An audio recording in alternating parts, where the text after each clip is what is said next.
नमस्कार, आपका स्वागत है। साथ ही साथ मेरा भी स्वागत है। आज हम बात करेंगे सी सेट से रिलेटेड एक टॉपिक है कम्प्रीहेंशंस। आता है, बहुत मज़े में आता है। इसको हम समझेंगे, इसके बारे में समझने की कोशिश करेंगे कि इसको कैसे हमें करना है। ठीक है, कम्प्रीहेंशंस को बोलते हैं बौद्धिगम्यता। We will talk on 2 top points. हम लोग 2 पॉइंट्स पे बात करेंगे। पहला पॉइंट है राम मंदिर, रिलीजियस टॉपिक है। Because we know UPSC is not going to talk about Ram Mandir. UPSC जो है राम मंदिर के बारे में नहीं पूछेगी। आपने भी सुना होगा कि राम मंदिर रिलीजियस टॉपिक है, एक डिस्कशन था, एक रिलीजियस पॉइंट ऑफ व्यू था। राम मंदिर से रिलेटेड कोई क्वेश्चन पुट ऑन तो करेगा नहीं यूपीएससी। करेगा? कर सकता है। क्या करेगा? 5 क्वेश्चंस बन सकते हैं इस पर। ये सिस्मिक जोन 4 में पड़ता है। यह मंदिर तो आपके पास जब भी क्वेश्चन आएगा तो सिस्मिक जोन 4 यानी अर्थक्वेक का क्या कंडीशंस होती है सिस्मिक जोन में, उससे रिलेटेड क्वेश्चन आपसे पूछा जाएगा। क्योंकि बहुत ही बर्निंग इशू है, क्योंकि बार बार ये बोला जा रहा था कि 1000 साल तक इस मंदिर का कुछ भी नहीं बिगड़ सकता। तो क्वेश्चन राम मंदिर से रिलीजियस इशू नहीं है। ठीक है, क्योंकि आएगा क्वेश्चन क्या, सिस्मिक जोन से को लेकर। ना आपको ये चीज़ पता होनी चाहिए। तो एक तो कि नागर शैली में बना हुआ है, उसकी शैली क्या होती है, उसकी विशेषता क्या होती है, इसके बारे में आपको पता होना चाहिए। इससे प्रश्न आ सकता है। हिस्टोरिकल एस्पेक्ट से पूछा जा सकता है। उस टाइम जब बाबरी मस्जिद बनी थी, उस टाइम का टाइम पीरियड था, उससे रिलेटेड क्वेश्चंस पूछ सकता है। टू पॉइंट ऑफ व्यू समझने की कोशिश करो कि जब भी आपके पास कोई टॉपिक आता है तो टॉपिक इस बात पर नहीं होता है कि रिलीजियस इशू है तो इस पर क्वेश्चन नहीं बनेगा। क्वेश्चन कैसे बन सकता है ये आपको सोच में आना चाहिए। मैं बात करूँ मेंस के पॉइंट ऑफ व्यू से, क्योंकि यही बहुत बड़ा इशू है। मेंस आपके पूरे के पूरे दिमाग का खेल होता है। तो आपको कोई भी इशू पर लिखना है या कोई भी इशू आप पढ़ रहे हैं तो आपको 4 तरफ से सोचना शुरू कर देना चाहिए। आपके लिए 5वीं बात क्या है, राम मंदिर को लेकर टूरिज्म से रिलेटेड करंट इशू में आपको लेकर जाएगा। तो यह हर तरफ से सोचने की कोशिश कीजिए। आपको यह बहुत टेंशन नहीं लेना है। कोई भी टॉपिक आप पढ़ रहे हैं तो उसके 5 व्यू रखने हैं। पहला है हिस्टोरिकल, ज्योग्राफिकल, इकोनॉमिकल, सोशल और करंट से रिलेटेड। इससे आपको सोचने में या काम करने में आपको बहुत मदद मिलेगी। टाइम टेकिंग इशू है ये। जैसे आप आगे क्वेश्चन बनेगा कि केजरीवाल जी को जेल हो गई, लेकिन क्या कि वो जेल में भी नहीं मान रहे थे कि हम क्या हैं, मुख्यमंत्री बने रहेंगे। संविधान में भी ऐसा लिखा हुआ नहीं है कि कोई व्यक्ति अगर जेल के अंदर है तो वो मुख्यमंत्री नहीं बन सकता। तो इससे रिलेटेड कितने आर्टिकल्स हैं, आपको पूरे इश्यूज़ क्लियर रहने चाहिए, क्योंकि संविधान का व्यू उसी ओर जानना है। और एक बात को आप सोच कर चलिए, आने वाला बर्निंग इशू आपके लिए क्या हो सकता है। चुनावी खर्चे से रिलेटेड 2014 तक प्रति व्यक्ति 42 रुपये खर्च होते थे। 2019 के बाद का डाटा आ जाएगा क्या खर्च रहा है, लेकिन 2014 तक चुनाव होता था तो 42 रुपया खर्च पड़ता था भारत में। तो इस तरह से चुनाव से रिलेटेड क्वेश्चन हो सकते हैं।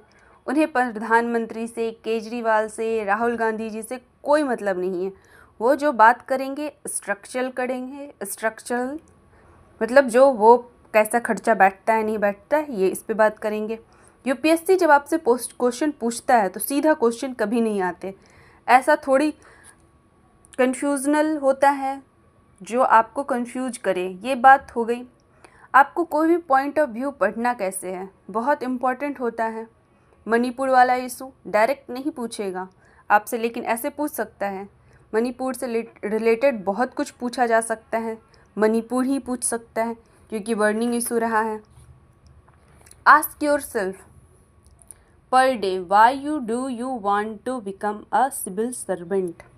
पर डे ये आपको खुद से पूछना है, why I want to be become a civil servant.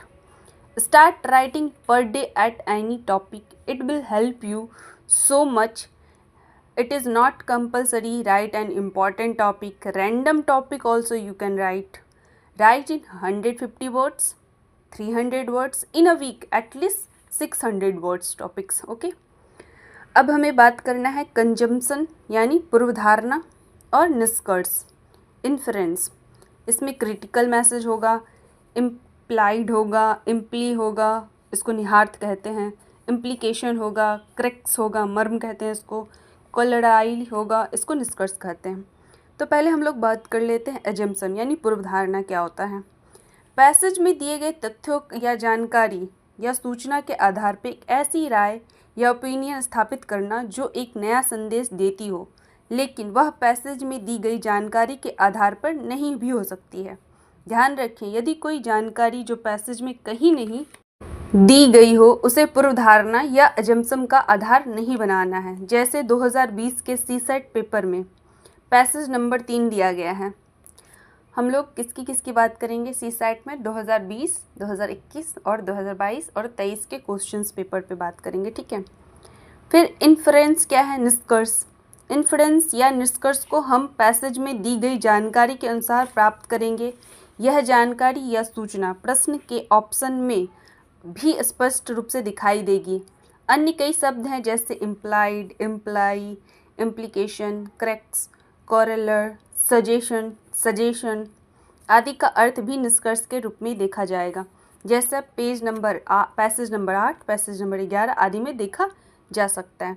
मैं आपको बता दूं, इंग्लिश वर्ड कहाँ से आया है? लोग कहते हैं ब्रिटन, नहीं। इंग्लिश वर्ड जो है सर्वप्रथम वेस्टर्न जर्मन लैंग्वेज है ये, ठीक है। कुछ प्रोनाउंसिएशन मैं तो थोड़ा अटक जाती हूँ, आई एग्री, लेकिन लोगों के प्रोनाउंसिएशंस बहुत ख़राब हैं। वो अस्थमा को अस्थमा कहते हैं, बट उसका असल में उच्चारण अस्मा होता है। गार्जियन बोलते हैं, ऑफ्टन, ये सारे प्रोनाउंसिएशन पे आपको थोड़ा विशेषकर ध्यान देना है, ठीक है। आगे और हम इस बारे में चर्चा करेंगे। अगले क्लास में हम लोग पैसेज को अच्छे से डिस्क्राइब करेंगे क्वेश्चन पेपर के साथ। आप लोग रेडी रहिएगा सीसेट 2020 के, ठीक है। पैसेज को रेडी रखिएगा ताकि हम लोग उस पर डिस्कस जब मैं कर रही हूँ या मैं क्लास में जब बता रही होंगी तो आप उसको खोल कर बैठ कर देखेंगे। वैसे तो मैं डाल दूँगी पैसेज, कोई दिक्कत नहीं है, बट आपके हाथ में जब वो चीज़ें रहेंगी और आप जब मुझे सुनेंगे तो आप उसको बहुत बेहतर तरीके से रिलेट कर पाएंगे, ठीक है। Thank you so much.